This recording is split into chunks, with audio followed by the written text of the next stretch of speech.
I really only have myself to blame for preaching on what is quite a controversial passage.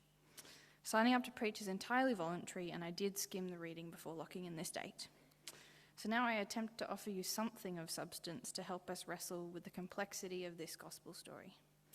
So let's dive in.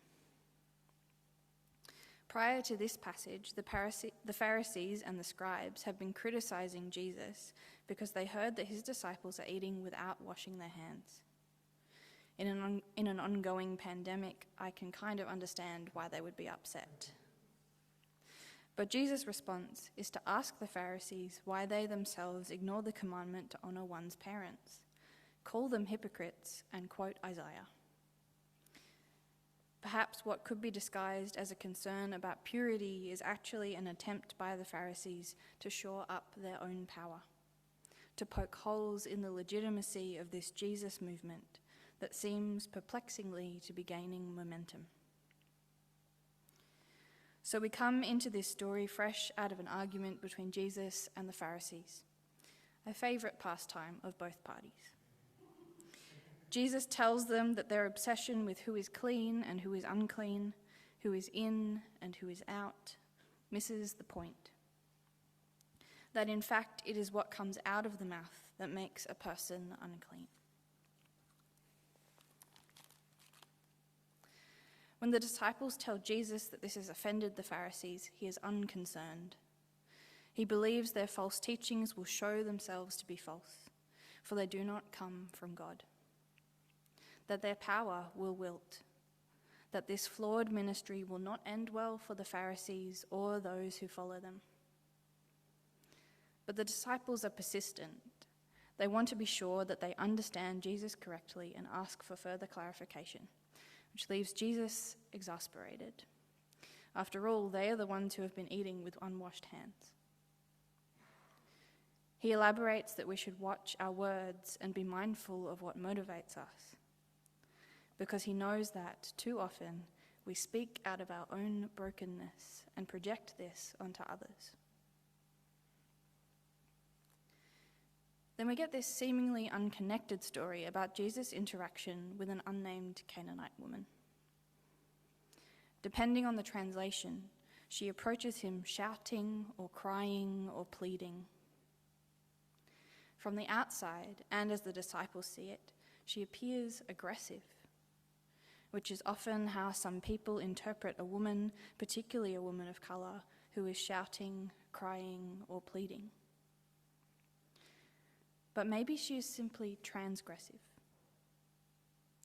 She is a parent desperate for healing for her child, who is afflicted by something she is powerless to treat.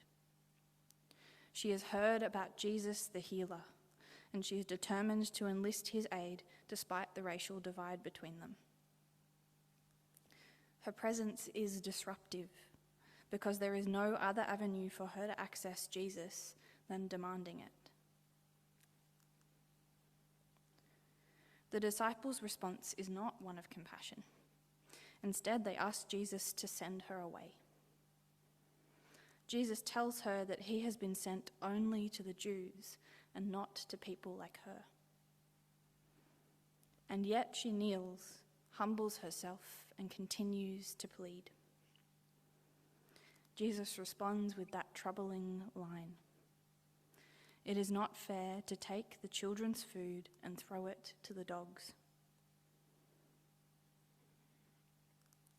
Perhaps he means, there is only so much of me to go around, and I need to prioritize who I spend time with.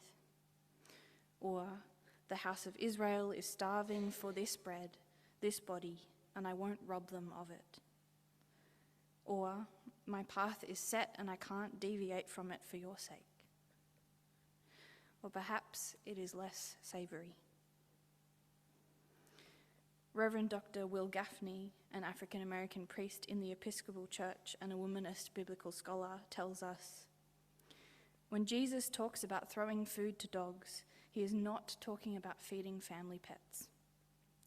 He's talking about taking your good food that you have prepared for your family off the table, walking it outside and throwing it in the gutter, so that the scavengers that are rooting through the garbage and maybe even eating the corpses of other dead animals, can dine on what you prepared for your children. And the children in the analogy are the Israelites. The Syrophoenician, Canaanite, Gentile woman and her daughter are not even human in his metaphor. Nevertheless, the Canaanite woman persists. She runs with his problematic metaphor and says, "Yes, Lord, yet even the dogs eat the crumbs that fall from their master's table." Perhaps she means, I deserve grace too, if only the crumbs. Or, the dogs catch the crumbs, and you will not grant me even this. Or, your ministry already reaches further than you think. Then Jesus actually listens, and rather than resisting, he praises her faith. He praises her not for meeting his own litmus test of faithfulness, but for having faith enough to expand his own mindset about the scope of his ministry. She had faith that he was her Messiah before he realized it himself. She illuminates his own blind spot, and he heals her daughter instantly. There are a few troubling things about this passage.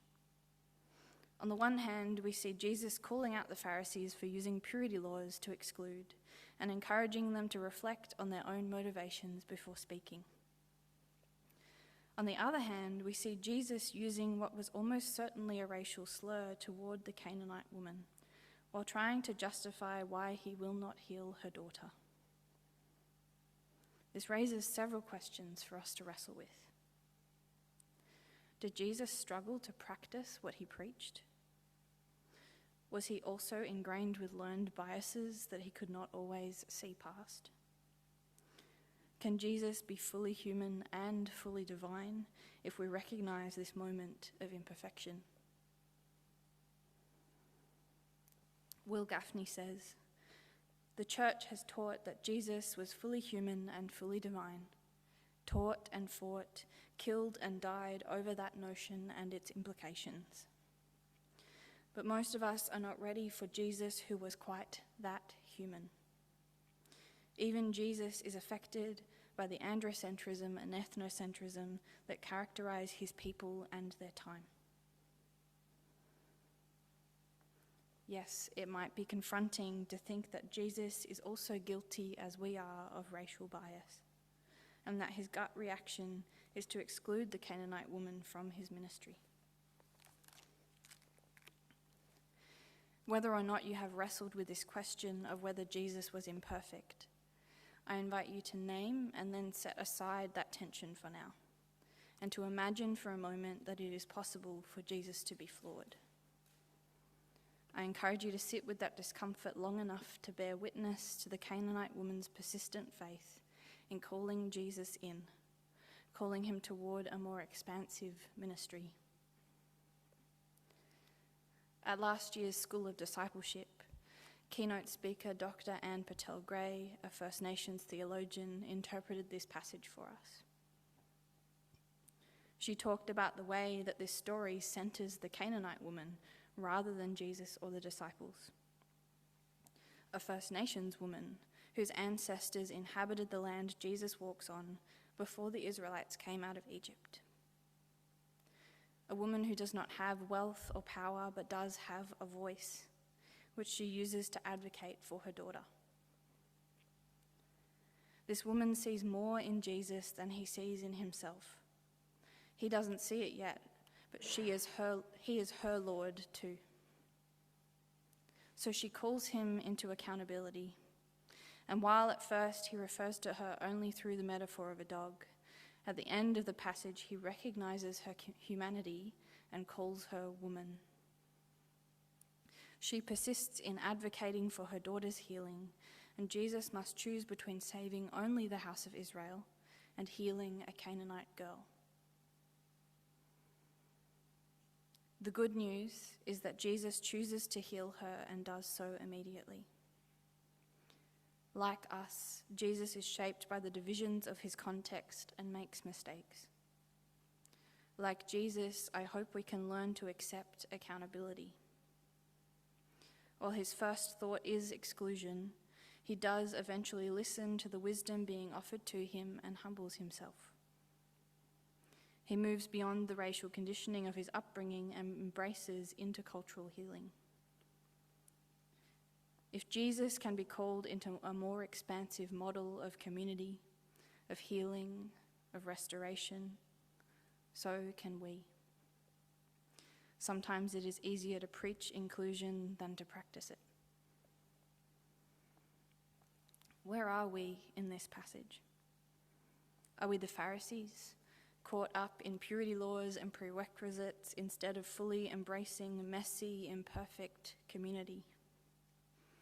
Are we the disciples, continually confounded by Jesus' teachings and struggling to keep up each time our minds are blown? Are we the Canaanite woman, knowing we are worthy while constantly having to advocate for why we should be in the room in the first place? Are we Jesus, espousing community without conditions, and yet confronted by our own biases when it comes time to demonstrate that unconditional salvific love? Are we guilty of horizontal violence when, under the control of an oppressive power, marginalized groups too often turn on each other? Are we human and flawed and trying our best and created in the image of God? There is no way to tie up this passage in a neat package. I think it asks us to sit in the messiness, to recognize the trajectory of the kingdom away from exclusion and toward expansiveness, and that doing that work is hard. Your place at this table is unconditional. Full stop. And yet there is so much complexity contained in that humble punctuation mark. Your place at this table is unconditional, and yet your words and actions have the capacity to hurt others and defile your own person, so use them kindly. Your place at this table is unconditional, and yet sometimes that means listening instead of speaking. Your place at this table is unconditional, and yet community is not something we can take as given, but something we are called to do. Your place at this table is unconditional, and yet so many of us with marginalized identities are asked to justify our presence over and over again, unrecognized labor.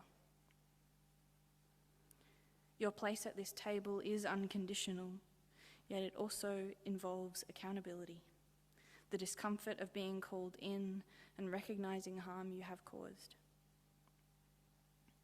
Your place at this table is unconditional, and yet one day someone will walk into this church who demands you expand your definition of unconditional, and you may feel threatened by it, but ultimately it is a divine invitation.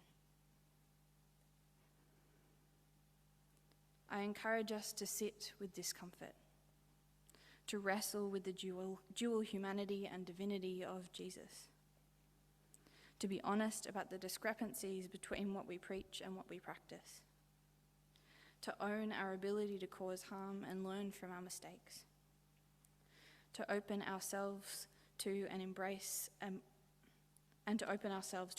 a more expansive model of unconditional salvation, of reconciliation in community. Amen.